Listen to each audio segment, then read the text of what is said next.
চলো আজকে যে পার্টটা আমরা আলোচনা করবো না, যেটা হচ্ছে সবচেয়ে জটিল বিষয় বলে তোমরা মনে করো, এই যে ট্রান্সফরমেশন অফ সেন্টেন্স। অনেকে বলো স্যার এগুলো থেকে তো 1 নাম্বার আরও থাকে বা থাকে না, তো এগুলো শিখে কি লাভ আছে? শিখতে তো পারবো না মনে হচ্ছে। তাদেরকে বলছি, যদি ওই 1 নাম্বারকে ভেবেও যদি তোমরা শিখতে চাও, এই ভিডিওটাই হচ্ছে তোমাদের জন্য যথেষ্ট। যতগুলো পয়েন্ট বলবো একেবারে খেয়াল রাখো, সেই অনুযায়ী কোশ্চেন ব্যাংক যেখান থেকে যা প্রশ্ন হয় সেগুলোকে সমাধান করার চেষ্টা করো। 100% পারবেই পারবে। আর যেখানে সমস্যা হবে অবশ্যই কমেন্ট করে জানাবে। এখানে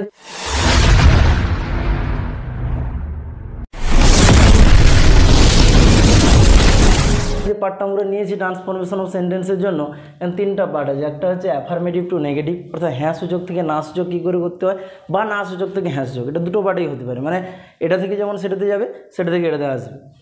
2 নম্বর হচ্ছে অ্যাসার্টিভ টু ইন্টারোগেটিভ, অর্থাৎ কোনো বাক্য অ্যাসার্টিভে থাকবে, ফুল স্টপে থাকবে, সেটাকে প্রশ্নসূচকে কী করে করবে। আবার ঘুরেও আসতে পারে ইন্টারোগেটিভ থেকে অ্যাসার্টিভ, মানে প্রশ্নসূচক থেকে আবার ফুল স্টপে। 3 নম্বর হচ্ছে এক্সক্লামেটরি টু অ্যাসার্টিভ, অর্থাৎ বাক্যটি থাকবে বিস্ময়সূচকে, তোমাকে নিয়ে যেতে হবে কিসে, ফুল স্টপ বা বিবৃতিমূলক বাক্যে। আবার ঘুরেও হতে পারে।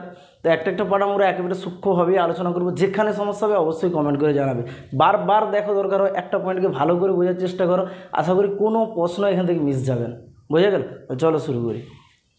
তো প্রথমে আমরা যে পার্টটা আলোচনা করবো সেটা হচ্ছে দেখো অ্যাফার্মেটিভ টু নেগেটিভ, অর্থাৎ হ্যাঁ সূচকে বাক্য থাকলে তুমি না সূচকে কী করে নিয়ে যাবে। এখানে কয়েকটা রুলস তোমাকে মনে রাখতে হবে, মাথায় নিয়ে নাও, মুখস্থ করে নাও একবার এই রুলসগুলো দিয়ে। ওই ধরনের প্রশ্ন যদি আসে অ্যাফার্মেটিভ থেকে নেগেটিভ বা নেগেটিভ থেকে অ্যাফার্মেটিভ, কোনো সমস্যা হবে না। আমি বলছি প্রত্যেকটা নিয়ম অনুযায়ী তুমি ওই প্রশ্নটাকে অ্যাপ্লাই করার চেষ্টা করবে, অবশ্যই হবে।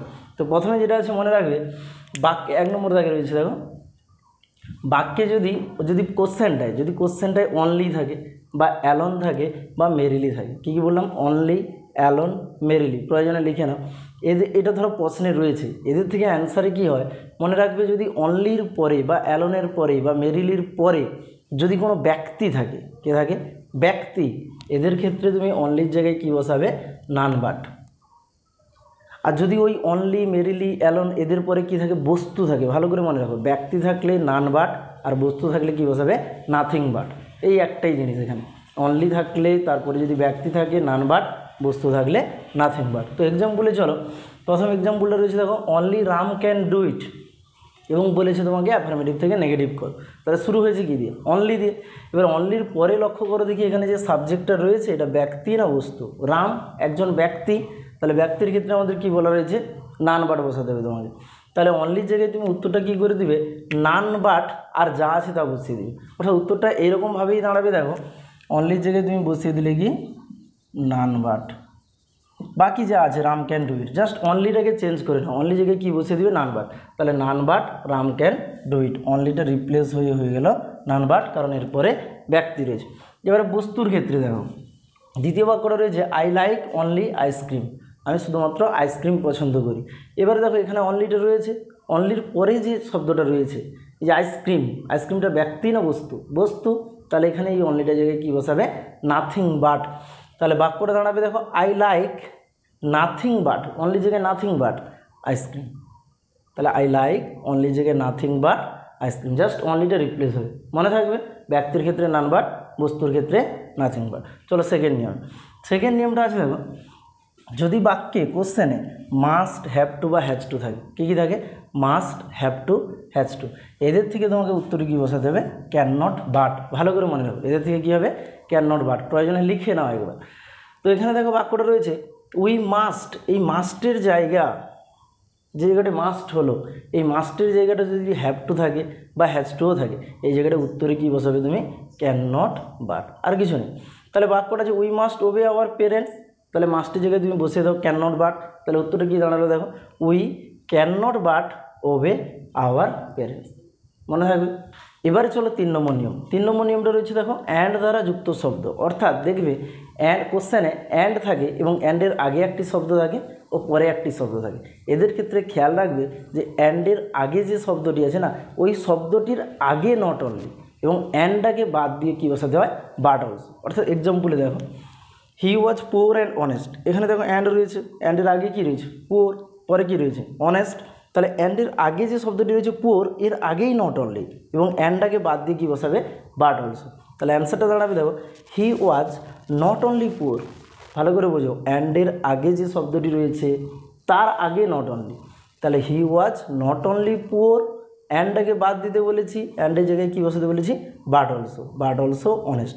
তাহলে he was not only poor but also honest. একটা নিয়মকে ঠিকভাবে মাথায় গেঁথে নাও যে হ্যাঁ এই টাইপের এলে আমাকে এইভাবে করতে হবে।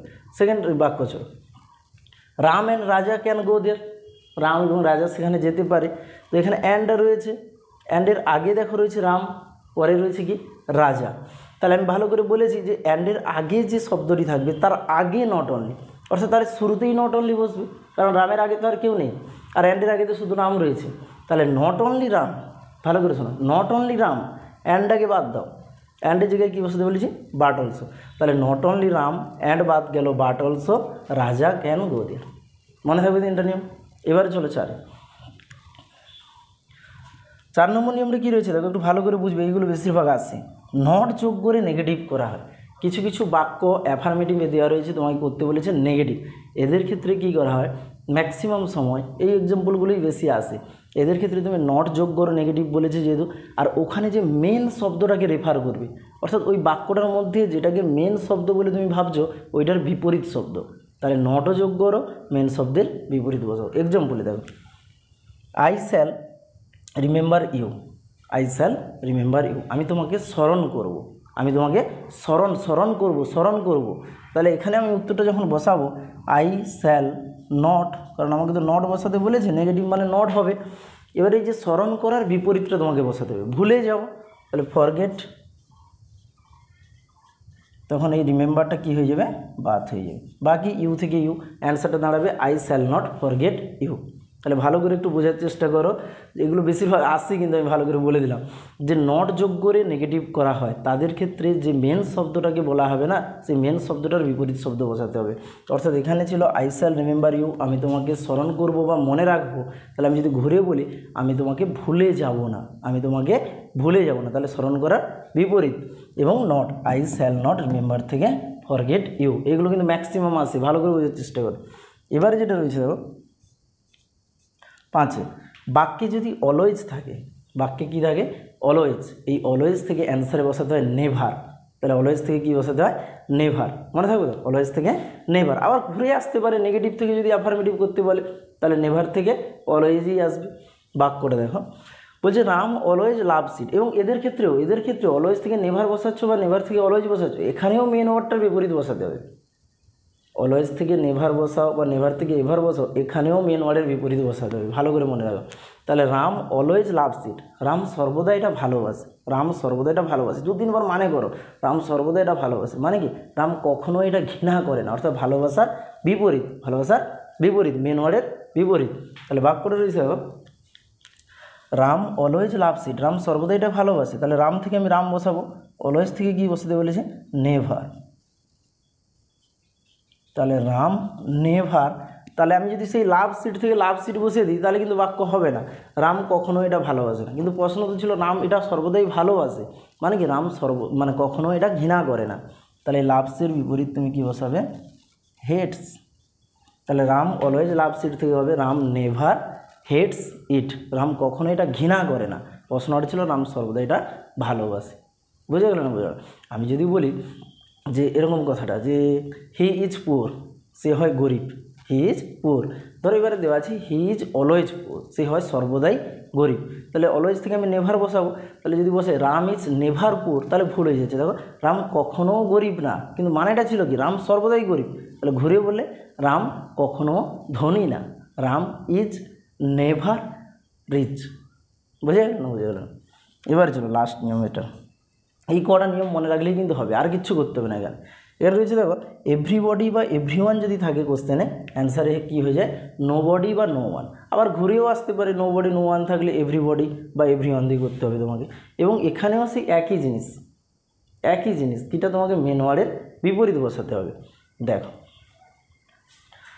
এভরিবডি উইল অ্যাডমিট, প্রত্যেকেই স্বীকার করবে দ্যাট যে হি ইজ ট্যালেন্টেড, সে হয় বুদ্ধিমান, প্রত্যেকেই স্বীকার করবে যে সে হয় বুদ্ধিমান, তাহলে কেউই অস্বীকার করবে না যে সে ট্যালেন্টেড, প্রত্যেকেই স্বীকার করবে সে ট্যালেন্টেড, মানে ঘুরে বলে গিয়ে কেউই অস্বীকার করবে না, তো তাহলে এভরিবডি থেকে তোমাকে কী বসাতে বলেছে, নো বডি বা নো ওয়ান, তাহলে এভরিবডি থাকলে তুমি নো বডি বসাবে, এভরিবডি থেকে নো বডি, আর এভরিওয়ান থাকলে তোমরা কী বসাবে, নো ওয়ান, তাহলে এভরিবডি থেকে নোবডি, এভরিওয়ান থেকে নো ওয়ান। উইল বসাবে।